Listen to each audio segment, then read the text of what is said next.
to make the transition easier is a tool that I always use called washout rack. And this is basically a macro that is a grain delay, reverb, and delay, another type of delay combined. And they have a bunch of parameters set up to where you only need to use this one parameter and it just creates a bunch of effects. So I can open up the chain for you if you want to take a look here. So you have a grain delay with these parameters. Everything with a green dot is linked to this little parameter right here. So you can see that it turns it on. And then so when I twist this, you see it changes all these things at once. So macros are a wonderful, fun way to do multiple modulation effects at once on a track or on effect or whatever. And it's easy to use because I have a problem of this part right here dropping off too quick. It sounds a little dry when it drops off. So that, what I'm trying to say is that the transition from here to here is a little too abrupt for when this comes in to when this goes away. And in order to get rid of that is this little tool. It does a wonderful job of just simply creating a large tail that just kind of helps out with that. So the sound kind of lingers around and fades away. So you kind of get the blending of this guy and this guy instead of just all of a sudden one and then boom, the other. You get kind of this tail that works. Let's see if it helps this out.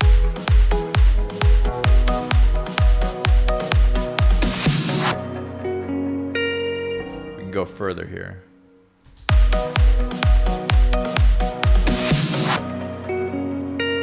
There you go. See how it has that little tail at the end there? It helps out. Let's try it from the very little bar 9.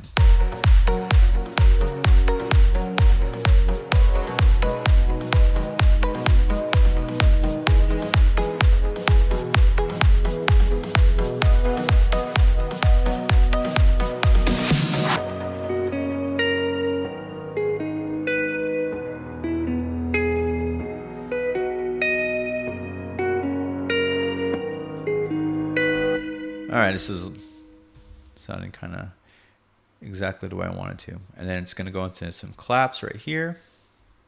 Oh, all right.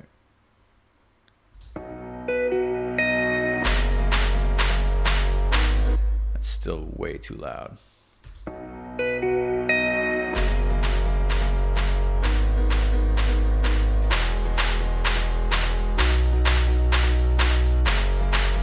Yeah, I don't know. Sure if I like that.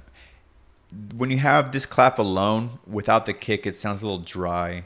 It's not giving me the effect I want. So let's try a new layer of some claps here.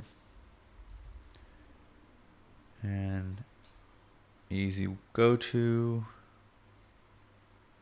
clap effects. That's cool, but I don't need that.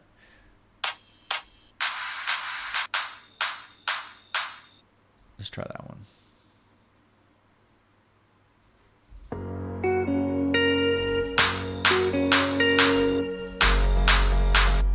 And it's way too loud still.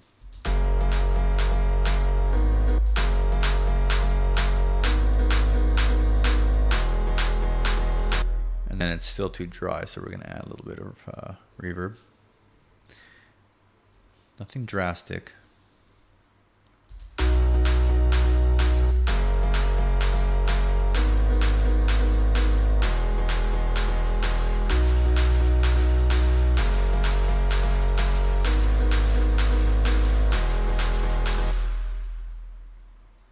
All right. What I could do also is have the claps follow the timing of the chords here.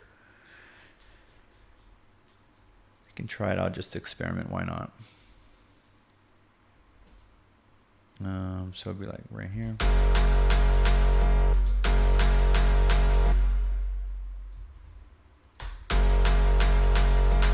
Oh, not quite. Let's. There we go.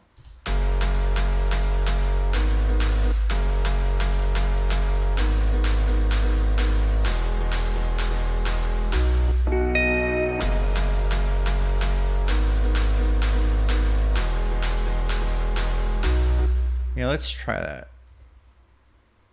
All right.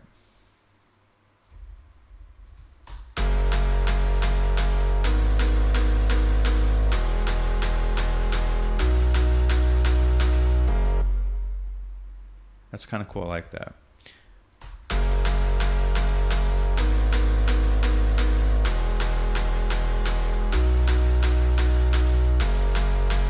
And then let's add another layer of, maybe, let's try some snares maybe.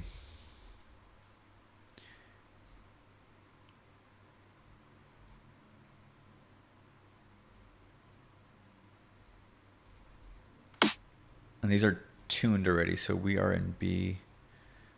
Like I said with the kick though, our original kick was in F sharp. And we are going to keep it in there because the kick is in the scale of the key we're working in. So we can grab another F sharp snare here. That's kind of cool. That could work. It's a little thicker. It's a little deeper. It's lower in pitch. And then let's just copy the placement here. So we get similar timing. All right. And now it's going to be way too loud, so I'm just going to lower this right off the bat. I know it's going to be... Okay, now we're going to add some effects. Same amount of reverb. Just the default setting is really pretty good, and you just got to bump the decay up to the Y. So I always like to just do it to the letter here.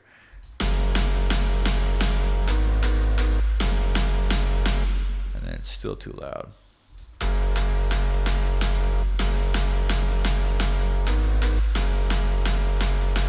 And then it's a little bit too much punchiness, not punchiness, but like it's got a little too much high frequencies that I'm hearing. So I want to see how it sounds a little filtered out here.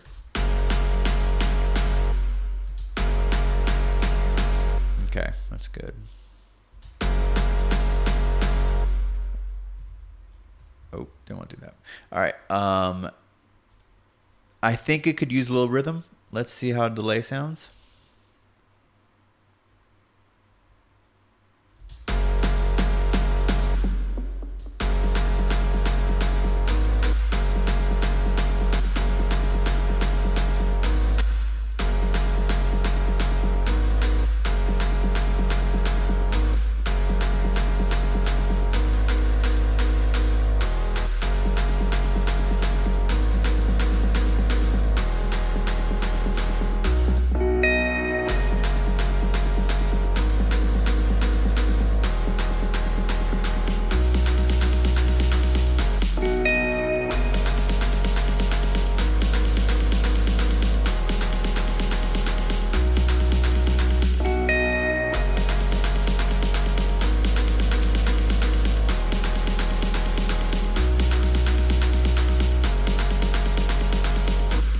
Okay, it's kind of a cool effect. It's a little too drastic. Let's bring this way back.